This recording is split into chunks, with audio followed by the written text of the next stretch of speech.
Well, welcome back. We're in the home stretch. Video 6, final one of our series, and this is all about completion and review. You've made it this far. You've filled out all those tables. You've filled out all those lines, even if they just had zeros on them. You've answered your warnings. You've saved it all. But one last thing to do. We need to look at these tables all over again just to review, make sure all of our items are good to go before we hit that submit button. When we get into tables 2 and 3, always want to use this to make sure that we reconcile to our financial statements that we have for the year. You're going to have revenues, you're going to have your disbursements. You should be able to reconcile between the grand totals that you have on those pages to what you're showing on your financial statements that were presented to the Finance Committee and to Administrative Council. Please do not just enter numbers in thousands. I'm pretty sure that we didn't spend exactly $80,000 on programming expenses in any one given year. So nothing should be round thousands of dollars. There might be one that comes out that way occasionally, but you should have all your digits. Look for any extra digits and numbers. If all of a sudden we've got 1,300 people in worship attendance, but last year we only had 240, something's going on in there. You might really have grown that much, and that's absolutely wonderful.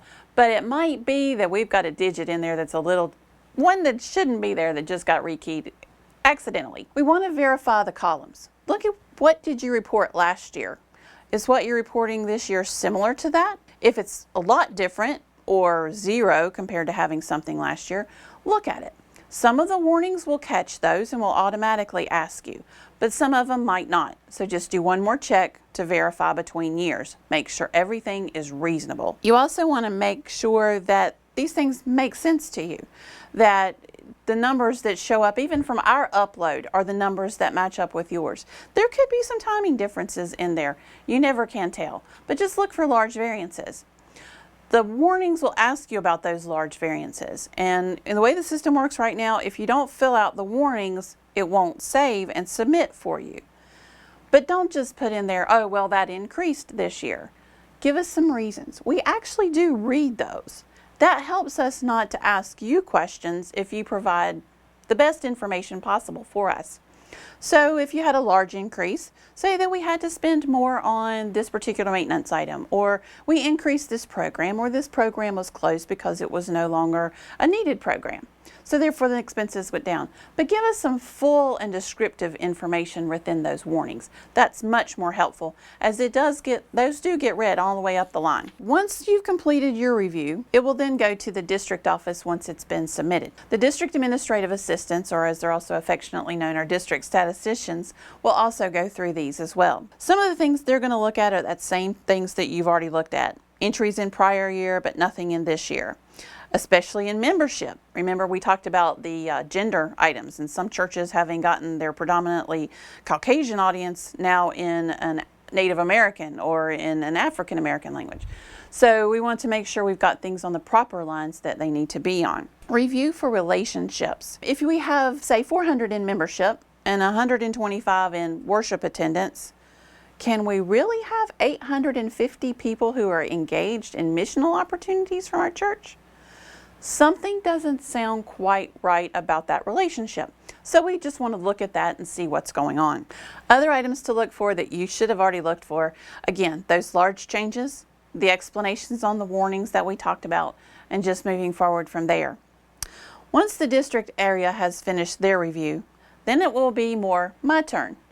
My church, I look at some of those same things, or our office does, but we also look at some more relationships beyond that district review. We look for certain items that change compared to other items that changed. Cash and investments if you've had large expenditures, debt changes if you've had principal payments, things like that, just to bring it all together in that analysis. We also do a verification of any large or unusual numbers. We have had a small church in one of our rural areas all of a sudden who had been expending over $1 million related to the UMW projects. And I was like, how in the world $1 million in a small rural church? So we wanted to make sure that there weren't extra zeros in that number. So we talked to them. Sure enough, they had had a gift, an endowment that had come through that year, and they were dispersing it amongst the request of that person who had provided that money. So there are reasons. We just need to investigate those. Additionally, we like to watch and look the membership numbers as well as the pastor's salary amounts. One of the things we're going to try to do this year is to compare some of the clergy compensation forms to some of those compensation pieces that are reported on the statistical areas, just to see how well we're matching, and especially with that housing line on line 50 of table 2. Once we get finished with ours and everything looks kosher, we'll send it on up to GCFA through our submit process at the conference. They also do another level of review.